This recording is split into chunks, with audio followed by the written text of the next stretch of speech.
had some close calls. I've had some scary incidents. Daily assaults, getting spit on, being verbally abused every day, it takes its toll on the driver. I had a customer, he was just saying some very rude things to me. He said he was going to kick the F and S out of me when the bus stopped, and when we got to the terminal before security could get on the bus, a customer stood up because he went running at me and she took the brunt of it. He punched her in the face a couple times and pushed her over the fare box. I had a situation where I had a gentleman get on my bus. He just got very belligerent and threatening. A month ago, I got abused by a customer, verbally, and then he came close to me and swung a punch, and he stopped right on my face when I was driving with a full bus.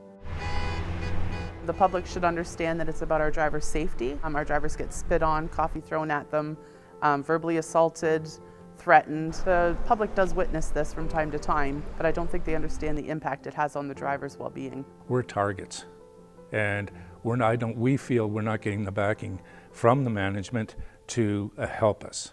And that shows itself in many ways with slow response times. If they do, we respond, like supervisors in that. I know I was spit on a couple of years ago, and nobody came. In the region of Waterloo, there's 2 security vehicles for the entire region. So response time is basically nil when it comes down to these emergencies. The response was so slow, 26 minutes or so. The scariest part is when you call in to a supervisor or anybody, and they say, well, this type of call has to go to security. So the event on the bus is still taking place. Do I continue on with driving the vehicle, or do I stop and wait for help? Well, if help's not coming, you've just escalated to a point where this person is more irate. Let's get the barriers in, get the proper ones, and get on with their jobs. If I would have had a barrier there, it would have been fine. But I had nothing there to protect me, and I was open, and I would have took shots to the head if it wasn't for that customer that stood up for me. Barriers are very important. I've personally been groped. I've been assaulted on the job. I think we need to have a say on what barriers they use.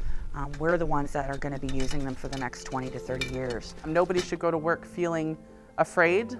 Nobody should go to work and have to deal with harassment all day. Everybody deserves a safe working environment. I want to go home at the end of my shift as well as that everyone else does. Everybody has a family.